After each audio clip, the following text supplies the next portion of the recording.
we are about to review a film about gender equality, and it's a film about gender equality that we're about to review, and it's being done by two men. White males, cisgender heterosexual males. The irony has not been It's not lost on us. lost on us. We went to see Battle of the Sexes today. Starring Emma Stone and Steve Carell. It's directed by, I want to make sure I get this right, Valerie Ferris and Jonathan Dayton, who directed a film that we actually both really enjoyed, Little Miss Sunshine. Yes, yes. Which I think still holds up, to be honest. And is again working with Steve Carell, and as we know, he's a brilliant actor in that, and in many other films. Yeah, I loved him in Foxcatcher. I thought he was really good in The Big Short, which still is a film that's which I'm very surprised has Oscars as a film. But we didn't go to see the very first screening. This was on Saturday. We went on the Monday at the both screens at the Leicester Cinema. Hence why we didn't have a director's Q&A, unfortunately. But we had to pick our battles. Some we got, some we didn't, unfortunately. But this one's one of the first of the headline gala films we've seen. This is the American Express gala film, so this is the one sponsored specifically by American Express, whose logo is all over the London Film Festival. The organisation it's being hosted by the British Film Institute is being sponsored by American Express. Talk about irony. Thoughts, Ren? Yeah, so just baseline, this film details the sort of iconic face-off between Bobbie Riggs and Billie Jean King. Which, prior to this story, to me seeing the trailers for this film, was not a story I was aware of. I mean, it's a fairly big one, obviously, in tennis history, and anybody who's well versed in tennis, well, I'm not knows of this. But again, I'm not a massive. I'm not a massive tennis fan. I hate when Wimbledon's on the telly because it means that I have to avoid the BBC at all costs if I actually want to watch anything. Last time I watched Wimbledon was when Andy Murray was in the final. But again, I'm not one that really watches tennis at all. But I thought the film, for what it was, which is a historic retelling, and it's always thrown around the label of based on a true story. I'd say it was pretty good. I enjoyed it. Performance-wise, incredible. Well, not incredible, but very good from Steve Carell and Emma Stone. But it's nothing groundbreaking. It's nothing like too off the wall. In terms of the way it's shot, I don't think, or the way it's sort of portrayed. Hence why it'll get a lot of Oscar nominations. Yeah, it will. I think I liked it more than you. I'm not saying I dislike. I really did enjoy it, but I thought it had some weak points, which we'll go into. Yeah, but I felt a lot of the weak points that you pointed out on the way here weren't as weak as weren't the point things that I found weak about it. I think we both have different views about what doesn't work about this film, what does work about this film. But I really, really like this film because I think it's very, very well told, very well scripted. I think the casting is actually rather ideal, especially Sarah Silverman. I think is very well cast in her part. I think she's always good though. Yeah. She's like an unsung hero of the films she's in. I think she always sort of is undervalued. Yes, I know a lot of people had to go at her for. I know a lot of people have to go at her for Wreck-It Ralph pulls, and I was like, what? Mm-hmm. She's one of the better parts of Wreck-It Ralph. Sod off. But with this film, I also felt Emma Stone tries her hardest in this performance. I actually have a thing about her performance that I found of an interesting observation I heard from a person who spoke on the Now Show. Well, he said it's very interesting that we give a lot of praise to straight actors who play gay roles, but we don't give as much praise to gay actors that play straight roles. Mm-hmm. It's like no one's going, isn't it amazing that Neil Patrick Harris can play straight roles, or how Ellen Page's been playing straight roles for quite a while. Yeah. But it's all over the place when a straight actor plays a gay role. Well, yeah, I mean that's always the case. Though. I mean, look at Benedict Cumberbatch playing Alan Turing. I didn't. I quite like that one because I felt I was underplayed. I know you have your problems with Benedict Cumberbatch, but well, again, I just think he's in too much. I don't think he's a bad actor. I think he's overblown. Yeah, he's just in everything. It's now telling me the same thing again. We will get there where he doesn't stand up over there. We will get one. We will get one. To be fair, I was going to plug it in before. To be fair, I was going to plug it in beforehand, but you. I told you to check it. But it says this camera has no battery life whatsoever. That's the worst part. Is this thing still plugged into your laptop? Because I do not want to break your new laptop. No, it's okay. That's all he's done all day, the last couple of days. He's been playing on his new laptop. It's a really good laptop. It's a very good laptop. Yeah, so, you know... don't knock the camera, don't knock the camera. The Danish Girl as well, for example, where Eddie Redmayne played a transgender character. But that was a phenomenal performance. Yeah, and you know, people are always praised for their position.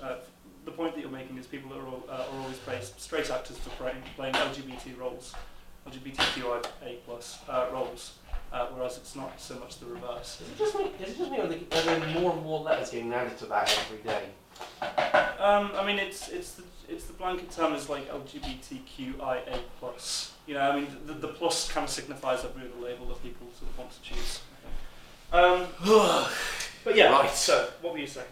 But going back to that plot, I think Emma Stone gives a very good performance in this film. I think Steve Carell gives a very good performance in this film. I always have to be careful because I always end up saying Steve Coogan for some reason. Yeah, they're not the same person. Not even close. No. But with Steve... Ooh, with a cracking owl sanctuary. So, you had to do an Alan Titchmarsh. Obviously. You were going to say Alan Titchmarsh then? Yes, I was. I didn't watch that show all that much. Fair play. The only thing I remember is when he goes, dive! But going back to the film, the one thing I'll say about it though is it has that thing that biopics seem to do now, which is they seem to want to make the actors look like the people in real life, but they also want to remind you that they're the actors. Yeah. So where's this weird hybrid where I think I'm not watching Billie Jean King and Bobbie Riggs, I'm watching Emma Stone and Steve Carell dress up as Billie Jean King and Bobbie Riggs. See, I mean, looking at I hadn't previously seen the individuals that the story is about. Although Steve Carell does look like Bobbie Riggs, actually, I will say. I think they did a good job with Steve Carell, but not so much with Emma Stone. No, I can still tell all the time it's Emma Stone. Yeah, I mean, there's only so much you can do to suppress her natural beauty. I mean, she is stunning anyway. You've been like that ever since you saw Amazing Spider-Man. Mate, before that, are you kidding? Emma Stone, I think, is a very underrated actress. I'm really glad she's got an Oscar now because she's. I think she actually should have got an Oscar nomination for her role in Easy A. Yeah, that was one of her earlier ones, wasn't it? Yeah, no, and that's still one of her best films. Yeah, so I really enjoyed that. Stand by it. I'm so staggered that's not more well regarded than it is. I mean, it's well regarded for different reasons, but I wouldn't say necessarily for her performance. Again, I've only seen it once. In this film, she definitely performs incredibly well. She does a very good job, and as does Steve Carell. In the way they represent their characters and the way we're told through the story and through the events, what their characters are like, I'd say they do incredibly well. And it's a very fascinating story as well about these women that broke off from basically the establishment. It would be like a bunch of players now breaking off from the Premiership in the football case. It was a massive gap. Yeah. I don't think the film actually conveyed how much that was potentially them committing career suicide. Yeah, absolutely, and the film certainly did underplay certain things about it in favour of other aspects. But that being said, I felt like the parts that were actually the most enjoyable for me was seeing these women set up their own league, their own prize money, their own sponsorship deals. Everything's just their own. They're doing their own thing. Yeah, absolutely, and regaining the power. If anything, I felt the weaker point was the actual build-up to the tennis match. Yeah, and so this is something that I picked up on. This is one of the things that I wasn't a massive fan of, and it's that for a film about female empowerment, and realistically it is. That's the whole idea of it. It's in the title, Battle of the Sexes, and we know that Billie Jean King wins. Spoiler. Anyone who looks at history knows. Wikipedia. You just have to look it up on Wikipedia, and you would know in advance. But for a film that's that is supposed to be the emphasis, I think it kind of fails, and that's in the way that it portrays Bobbie Riggs, and I don't think. This is the one we disagreed on. Yes, so this is one of the things that I kind of felt was a little bit iffy, because I feel like they should have done more to make his character antagonising and, you know, not as likeable, not as human, not as flawed as they'd actually ended up doing, which I think kind of detracts from the message that it's trying to go for. You know, it ends up doing a very good job, because Bobbie Riggs is, you know, by the end of the film you like him, you like his flaws and you like his idiosyncrasies, but throughout towards the end, you sort of see him as, you know, this human flawed character, and you're supposed to see him as the villain. In my opinion, you know, I could be. You felt there was mixed messages. I would have thought that you kind of got the balance right. I think because they constantly go on the fact that he's not a chauvinistic pig. It's actually he's more playing out for the sponsors to earn the event, and it's more the people behind the scenes. One of the sort of the main guys, like the one who's played by Bill Pullman. Yeah, like you mean the systemic? The systemic, which is I think was a lot, for me felt like a lot better angle to go with. As a result, this film was not the film I was expecting, but it was all the better for it. Yeah. My fear was they would make Steve Carell too much of an antagonist, and it would just come off as goofy, and it just does not. It would not work, but as a result, I felt like that worked in a sense. The reason I disagree with that is I think that they just... So, Bobbie Riggs throughout the film is shown to be a gambler. He's shown to have issues with his family life, with his relationship with his children. Oh, I didn't like the line when he was in the Gamblers Anonymous meeting, and he said they're not. The problem is that they're the gamblers. The problem is that they're bad gamblers. Yeah, exactly. I was pissing myself laughing. So the thing is with that, I mean, like, while that's a really funny scene, I think that kind of shows that he's. You know, it makes light of the issues that he's actually going through, whereas they put a comedic spin on that, you know, through that scene. I think that they probably could have done more to make it seem more of a struggle, as if like he was actually struggling with his gambling, but it seemed like more of a joke to him.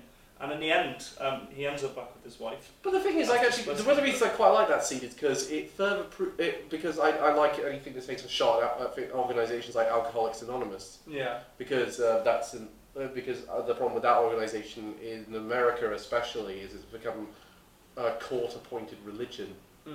Religion, and it's one of these organisations. It's a religious organisation, but it pretends it's not one. Yeah, I mean that's still being into you know the ideology behind. But and the whole idea that alcoholics should get off everything. I don't disagree with this idea that alcoholics should just get off it entirely. I think they should more learn to control it. Yeah.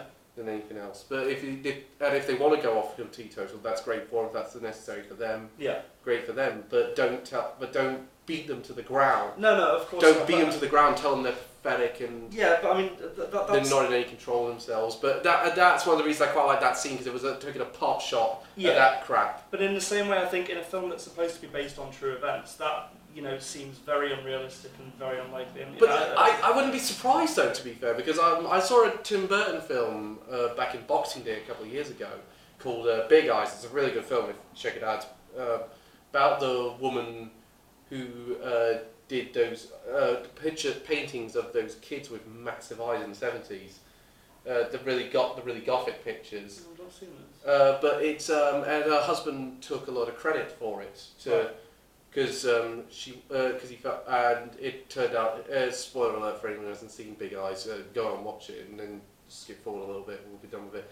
But there's eventually she leaves. She leaves after she realises he's a massive con man that's been doing this prevalently, and she sues him in court. And the thing, and he actually represented himself, because the art gallery there's a scene goes that the art gallery people that when they realise they're exonerated, they piss off, and he's left to represent himself. And he actually cross-examines himself in the courtroom, in the scene, and then he cross-examines her, and then the judge just says, right, I'm getting sick of this. Both of you do a painting, and we'll judge you on that basis. And he just didn't do anything, and he dropped, and he just claims that he got injured and couldn't do it. Yeah. and the thing was, I thought, oh, that's got to have been made up. Why did it really happen? And then I looked up. That's exactly how it happened. Yeah, but I mean, so I would say sometimes truth is stranger than fiction. No, but my point is, I mean, sort of dramatising the whole event, kind of. I mean, he may have said something. Again, I don't know the story, so I could be wrong if I'm wrong. Feel free to correct me afterwards. But I'll just double check this thing on IMDb. Keep talking on yourselves. I want to just check if it's based on a biography or if it's just from a film. Well, no, I mean, what I mean is that scene specifically is one that I think kind of changes the outlook for the rest of the film on Bobbie's character, because at that point they could have made out that he was more struggling, whereas they chose to take a more comedic approach, and I don't know. For me, that kind of took away a little bit from his character and the overall message of the film. Oh, it's Simon Beaufoy. I've just looked at the writer. It's not actually, incidentally, it's not based on a biography like a lot of the biopics recently have been doing. Yeah, it's just events. It is just a recorded event, so it's rather than being legend, it's straight out of Compton. Yeah, but I mean... I'll tell you, I've just found out the guy who wrote it. It's one of the script writers for Catching Fire and one of Danny Boyle's writers. He wrote the scripts for Slumdog Millionaire and 127 Hours. Oh, fair play. So I actually think this is judging by those things, I'd say it's kind of on a level with Catching Fire in terms of the writing. Whereas I thought Catching Fire was going really, really well, and then it just stumbles at the last minute. Yeah. That's this thing. That's the writing in this film. It's really, really, really, really good, and it just stumbles every now and again. But I think the stumbles in this one are a lot more forgivable than the stumbles in Catching Fire. Yeah. Even though I think Catching Fire is the best of the Hunger Games films. I thought a couple of the characters were a little bit cheesy. I mean, like the thing is, in a film designed to inspire and again about sort of like gender equality and things. I think you're allowed this certain level of cheesiness, and you're allowed to make allowances for characters that do have cheesy lines. And there's a couple of characters that I spoke to about. I felt they were a little bit. So that's my issue with the writing, but the rest of it I thought was generally quite... Do you know what I find funny about this film is that it's I always think I'm going to go in saying based on a true story, and I think where's the liberties they took with this one? They don't take as many liberties with this one as from what I gathered from my research. Yeah, I mean, I did look up afterwards. Are people saying this is a complete false? I don't obviously get a few people saying no, it didn't happen like that. Yeah. But I think that always misses the point of them being entertaining. It's when they get insultingly bad. Yeah, but it's when you get a Patch Adams or a Nacho Libre. What, is Nacho Libre based on true? Yeah, no, seriously, What? I promise you, it's based on a real story. Okay, well, it's there was an actual priest from that part of the world who gave drug addiction, and became a wrestler to raise money for his crazy. That's awesome. For his church and orphanage. Yeah, no, it's and his life is the thing is his life is an extraordinary story. And if they hadn't gone down the family route and made a Jack Black film, it actually could have been interesting. And there is actually genuinely a film about the actual guy who's more close, faithful. But even then, I've heard he's played by Jean Reno. But even then, I've heard it's not very accurate to the story. But those are the films when it gets insultingly bad. You've got to worry about it. I think it's to the statements of based on true events. I think so long as but maybe I'm taking a bit too staunch of an outlook on it. But kind of the prominent word there being events. So obviously the formation of the Women's Tennis Association. The actual, the challenges from Bobbie Riggs to, I can't remember the other tennis player, but Billie Jean King, and the overall result of that match. I think her name was Margaret. Margaret something, yeah. Those events are the main things, and the kind of padding and the story and the characters around that are ones that can be played around with. I felt like those, again, the actual events were really good. The tennis sequences were surprisingly... Yeah, no, the tennis sequences are so well shot. Yeah, because even while we were sat in the audience, I for one was going, ooh, whenever there was someone but you could also hear people 3 or 4 rows back going, reacting to all. No. I don't even watch tennis, but I was just like, ooh. It is a bit like me watching Haikyuu. Yeah. Even though I never watch volleyball. Yeah. Although with that one, it is a bit different. I kind of go into detail about that in the last Anime Amigos vlog.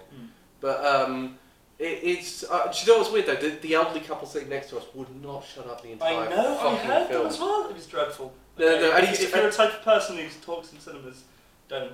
No, he just spoke full volume. Did he? Oh no, I heard that like towards the end. But like... No, he was doing it at the beginning as well, and I thought he was trying to get back at me for eating nachos next to him. But I was about to say, at least I was eating nachos and making a bit of noise before the film and at the beginning. I wasn't doing it throughout the entire thing. If you had any excess guacamole, you should have flipped bits at it. Yeah, so we just get chucked out for basically elder abuse. Okay, true, actually, no, maybe don't do that. Okay, two things, two notable points. But, don't talk in cinemas and don't flick guacamole at all. But I think we were one of the younger people in this film, actually. And I didn't feel like this film was aimed at an older audience. No, I mean... This isn't like Best Exotic Marigold Hotel. No, yeah, which I love, by the way. No, I really love it as well. I find it so surprising that they say, oh, you'd never get a youth market for that, and shut up. And if you do want to shout at the window sometimes, shut up, we're filming a vlog. Yeah. But that film, we both ended up really enjoying it. Did you ever see the sequel? No, I was told it was really good again. I felt it was a little bit of a downgrade, whereas I felt the first one was like an 8 or a 9 out of 10. Yeah. This one's a 6 or 7. Yeah, fair play. And also Richard Gere is no real place to be there. On one of the final points before we sort of go through the overall feelings towards it, I do think, well, I mean, unless you've got anything else to say before that. No, I've pretty much done. Fair enough. I do think that kind of bringing this film to the forefront in 2017 when there's a lot of gender issues and there's a lot of issues to do with the LGBTQIA+. The irony being that those issues are completely unnecessary to be there because we sort of solved them, or we were making good progress towards them, and now we're going backwards. You don't say. Well, I mean, yeah. No, we're going backwards. You have to be honest with yourself. Yeah, we're going back. I mean, we're going. Right, let's not discuss this. So, what was I saying? Yeah. So to bring this sort of film to the forefront, you know, for something that happened, when was it, around 73? So nearly 73, 74. That's like 40 odd years ago. Is, you know, and making it accessible with, you know, big name actors and things, I think is a really good thing. And I do think it probably will be nominated for a couple of awards, not just because of the performances, but also because maybe direction I thought of it from. I think the likeliest one will be Emma Stone for Best Actress. Yeah, that'll be on there. I think it's a long shot. Steve Carell might get a nomination for Best Actor, though I think he's more likely to get a nomination if they try to put him in for Best Supporting Actor. Yeah, probably. But so I think this film does a very good job of, you know, highlighting the story and, you know, the massive importance that this actually had for generations. I think it does do well and does feel relevant now. Yeah. Do you reckon it will get a Best Picture nomination? I wouldn't say I've seen enough films from this year to make that summation, really. But knowing how the Oscars work, do you? I'm more saying not. Do you want it to? Do you think more? Do you think? More. Do you think it will? Knowing how the Academy likes to vote and the films that tend to get nominated. I don't think it will. I don't think it will either. I do not think, nor do I think it'll get a Best Director. It might get some nomination in the acting or Best Original Screenplay. But that's about as far as I think it will go. Yeah. But on that note, I would say you should go and see this in the cinema. It's a lot of fun. You're going for cinema for this one? I'd say you can see it. It's a lot of fun. It's accessible again. Yeah, no, I would say if there's something much better playing, it's definitely worth a cinema trip. I'd say I wouldn't say this is a rent actually. I'd say this is a buy. Yeah. On DVD. I'd say so. I'd say I'm somewhere in between. Buy it on DVD if. You don't necessarily need to see this in the cinema, but you could do a lot worse with things seen in the cinema. So I'd say it's worth seeing in the cinema, but if you're not really a cinema person, buy it on DVD. It's not a rent, it's a buy. Yeah, it's definitely worth watching. Yeah, I think I wouldn't mind seeing it again. Yeah. Okay. On that note, thank you very much. We're gonna have to go out and see Mutafukaz then. Yes, that's happening at 9 o'clock, so we won't get back until. That's definitely not. That's definitely not. It's gonna be up tonight. Yeah, that will probably be up tomorrow. But yeah, don't forget to. Like, share, subscribe. Follow us on Twitter as well. Yeah. It's @Atkinson Calvin and @4TablesMTG. Yeah, we'll leave it down below. So thank you very much and goodbye. Thank you.